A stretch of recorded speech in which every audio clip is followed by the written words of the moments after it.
পুরসুরায় ভয়াবহ পথ দুর্ঘটনা, নিয়ন্ত্রণ হারিয়ে উল্টে গেল বাস উল্টে 20 জন যাত্রী আহত হয়েছেন। খানাকুল থেকে তারকেশ্বর যাওয়ার পথে এই অঘটন। শুভদীপ আমাদের প্রতিনিধির সঙ্গে কথা বলবো। শুভদীপ, কিভাবে ঘটলো এই দুর্ঘটনা? দেখো, এদিন সকালে খানাকুলের পানশিউলি থেকে বাসটি তারকেশ্বর যাচ্ছিল এবং বাসটিতে যাত্রীদের যেটা দাবি, প্রচন্ড ভিড় ছিল। পুরসুরার হরিহর এলাকায় দ্রুত গতিতে আসার সময় নিয়ন্ত্রণ হারিয়ে বাসটি রাস্তার পাশে উল্টে যায় এবং রাস্তার পাশে গাছে ধাক্কা লেগে পড়ে যায় এবং যাত্রীরা কমপক্ষে 20 জন যাত্রী আহত হয়েছে। খবর পেয়ে ঘটনাস্থলে পৌঁছায় পুরসুরা থানার পুলিশ এবং স্থানীয় মানুষও সঙ্গে সঙ্গে উদ্ধার কাজে হাত লাগায়। তাদের উদ্ধার করে স্থানীয় শ্রীরামপুর ব্লক গ্রামীণ হাসপাতালে নিয়ে যাওয়া হয়। জখমদের চিকিৎসা চলছে, তবে গুরুতর জখম কেউ হয়নি, প্রত্যেকেই সুস্থ রয়েছে বলে হাসপাতাল সূত্রে জানা গেছে এবং পুরসুরা থানার পুলিশ দুর্ঘটনাগ্রস্ত বাসটি এই মুহূর্তে উদ্ধার করে থানায় নিয়ে গেছে। মিমি, ধন্যবাদ শুভদীপ। সামনে যখন বাসটা হচ্ছে না, আমি ভাবছি হয়তো সামনে কিছু এসেছে, হয়তো ব্রেক কষেছে, তারপরে সেই মুহূর্তের মধ্যে সব যারা বাম দিকে ছিল, পুরো বাম দিক থেকে পুরো আমাদের গায়ের উপর সব পড়ে গেছে, শীত সবকিছু। যেহেতু আমি ডান দিকে ছিলাম, আমার হালকার উপর দিয়ে সেরকম ভাবে কিছু হয়নি, পায়ের ঠোঁটটা একটু তো দেখছি হালকা আমার ঠোঁট থেকে কেন রক্ত বেরোচ্ছে, তখন বুঝলাম যে জাহর হয়ে গেছে।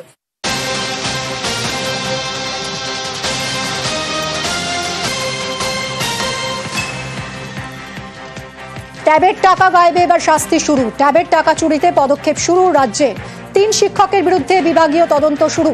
আরো বিশদে জানবো, আমাদের সঙ্গে রয়েছেন সোমরাজ। সোমরাজ, কি ব্যবস্থা নেওয়া হচ্ছে? দেখো, পড়ুয়াদের ট্যাবের টাকা গায়েবের যে ঘটনা ঘটেছিল প্রায় 3 মাস আগে, সেই ঘটনায় এবার যারা অভিযুক্ত শিক্ষক তাদের বিরুদ্ধে শাস্তিমূলক পদক্ষেপ নেওয়া শুরু করলো রাজ্য সরকার।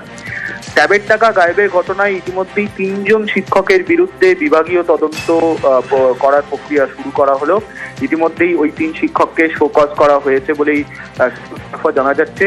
স্কুল শিক্ষা দপ্তর মধ্যশিক্ষা পর্ষদকে নির্দেশ দিয়েছে এই 3 শিক্ষকের বিরুদ্ধে বিভাগীয় তদন্ত শুরু করার। সেই নির্দেশ মেনেই মধ্যশিক্ষা পর্ষদের তরফে ইতিমধ্যেই ওই 3 শিক্ষককে শোকজ করা হয়েছে। এই 3 জন পূর্ণ সময় শিক্ষক বলেই জানা যাচ্ছে এবং ট্যাবের টাকা গায়েবের ঘটনার যখন তদন্ত শুরু হয়, তখন স্কুল শিক্ষা দপ্তর এই 3 শিক্ষকের ভূমিকা সম্পর্কে বিস্তারিত তথ্য পায় এবং তারপর পুলিশ তদন্ত করে। সেই পুলিশি তদন্ত সাপেক্ষে এই রিপোর্ট উঠে আসার পরই স্কুল শিক্ষা দপ্তরের তরফে বিভাগীয় তদন্ত করার প্রক্রিয়া শুরু করা। ধন্যবাদ সোমরাজ।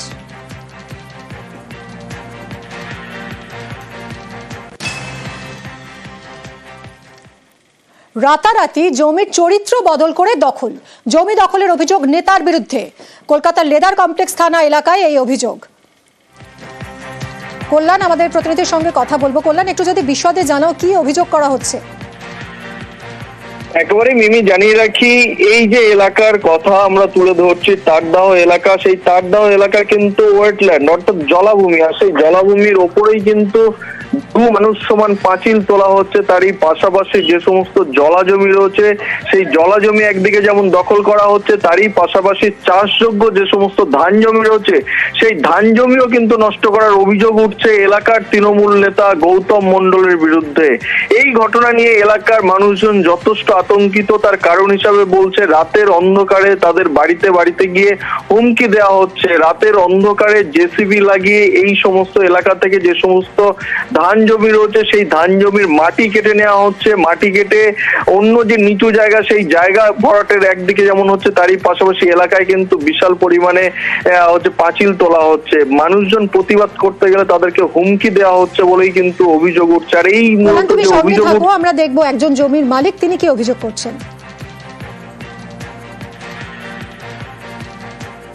আমরা গরিব মানুষ, জোর করে নিয়ে নেবে বলছে গৌতম মণ্ডল, তাদের অঞ্চলের সম্পদ। কেন নেবে? কেন যে আমরা দেবো না বলছি, আমার বাবারা 40 বছর এটা করে খাচ্ছে, ওইটুকু আমাদের সম্পদ, আর কোথাও নেই আমাদের জায়গা জমি। আমি এক ভাই হলো লোকজন করে অনেক খরচা করে রুয়েছি, আমার জমি অর্ধেকটা মাটি ফেলে দিয়েছে। এটা গৌতম করেছে। কেন কেন করলো? ও চাষ করবে না, জমি নিয়ে নেবে, ওরা ওই যে পাঁচিল দেবে, ওই যে খাটাল তৈরি করবে। ভিডিও লোক এসেছিল। আচ্ছা, তারা কি বলে গেছে? ওরা বলে যে জমি চাষ করো। এখন আপনারা কি চাইছেন? এখন আমার জমি আমি ফিরে পাবো, আমি চাষ করে খাবো। আমি এই লোক, আমি কি করে খাবো? আমি চাষবাস করেই তো খাবো নাকি? কথা বলবো আমার কল্যাণের সঙ্গে। কল্যাণ, এই ল্যান্ড রেকর্ডসে এই জমিগুলো চরিত্র ঠিক কি হিসেবে দেখানো হয়েছে? একেবারে জমির চরিত্র কিন্তু জলাজমি হিসাবেই রয়েছে, তারপরও কিন্তু হচ্ছে প্রশাসনের একাংশকে কাজে লাগিয়ে এই যে তৃণমূল নেতার বিরুদ্ধে অভিযোগ উঠছে গৌতম মণ্ডল, সে মূলত এই জমির চরিত্র বদল করছে। অন্যদিকে কিন্তু এই যে কাজ হচ্ছে দু মানুষ সমান যে পাঁচিল হচ্ছে, সেই সমস্ত কিন্তু কোন রকম প্রশাসনের কোনো নজরদারি নেই ওই এলাকায়, এমনটাই কিন্তু মানুষজন দাবি করছে দিনের আলোতে। আর এই নিয়েই সুর চড়াচ্ছে বিজেপি। ক্যানিং পূর্ব বিধানসভার তারদা অঞ্চলের পুরো জায়গাটাই ওয়েটল্যান্ড, জলাভূমি। বিশেষ করে ওই জায়গাতে ওখানকার যারা লোকাল লোক, তারা চাষিরা মাছ চাষ করতো, কেউ ধান চাষ করতো, তাদেরকে উচ্ছেদ করে জোর করে পাঁচিল দিয়ে সেই জায়গাগুলো দখল করে নিচ্ছে। দখল করার একটাই কারণ, সেই জায়গাগুলোতে মাটি ফেলবে এবং চড়া দামে বিক্রি করবে। তৃণমূল এটা শুধুমাত্র তারদা না, সারা পশ্চিমবঙ্গই করে বেড়ায়। কিন্তু আমি এখনো বলছি এর সঙ্গে বিএলআরও এবং পুলিশ প্রশাসন যুক্ত আছে, তাহলে ওই জমির চরিত্র কি করে চেঞ্জ হয়। একটা জলা জমি বাস্তু জমিতে রূপান্তরিত হচ্ছে তৃণমূলের সঙ্গে যোগসাযোগের জন্য। এগুলো আইনীয় দণ্ডনীয়, এদের বিরুদ্ধে কেস করে এদেরকে জেলে ঢোকানো উচিত। তৃণমূল নেতা শওকত মোল্লা কি বলছেন শুনবো। ওয়েটল্যান্ড যত আছে একেবারে সেই রুবির পিছন থেকে যদি ধরি, সব জায়গায় এটা চলছে। বারে বারে মানে ওয়েটল্যান্ড অথরিটিকে বলেছি, কিন্তু এ পর্যন্ত খুব বেশি কাজ হয়নি। যেখানে গরিব মানুষ বা ছোট কোনো 2 বিঘে 1 বিঘে জায়গা কিনছে, সেখানে তাদের উপরে মানে টর্চার হচ্ছে। কিন্তু অ্যাকচুয়ালি যারা বড় বড় 6 তলা 8 তলা 10 তলা বিল্ডিং হচ্ছে, সেখানে কেউ দেখতে পাচ্ছে না। এটাই হচ্ছে সবচেয়ে বড় মুশকিল। ওয়েটল্যান্ড অথরিটিকে বলবো, যদি মানে ওয়েটল্যান্ড রক্ষা করতে হয়, তাহলে যত ওয়েটল্যান্ড আছে ধরতে হলে সবগুলোই ধরতে হবে। জলপাইগুড়িতে যমুনা পাড়ে ভাঙন, বর্ষার আগেই ভাঙনে আতঙ্ক। গড়ালবাড়ি এবং নগর বেরুবাড়িতে ভাঙন ধরেছে। গত কয়েক বছর ভাঙনের আশঙ্কা। নদীগর্ভে চাষের জমি, চা বাগান। কথা বলবো শান্তনুর সঙ্গে। শান্তনু, এই যে নতুন করে আবার ভাঙন দেখা দিয়েছে, প্রশাসন কি ব্যবস্থা নিচ্ছে? দেখো, গত বছরে কিন্তু স্থানীয় যারা বাসিন্দা রয়েছেন তারা কিন্তু সেচ দপ্তরের দ্বারস্থ হয়েছিলেন। প্রশাসনের বিভিন্ন দপ্তরেও তারা চিঠি লিখে জানিয়েছিলেন যে নদী কিন্তু বেপরোয়া হয়ে উঠছে।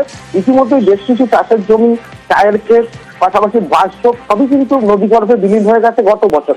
এই বছর বর্ষার ঠিক আগেই কিন্তু নদীর যা বর্তমান পরিস্থিতি, তাতে স্থানীয় বাসিন্দারা উদ্বিগ্ন।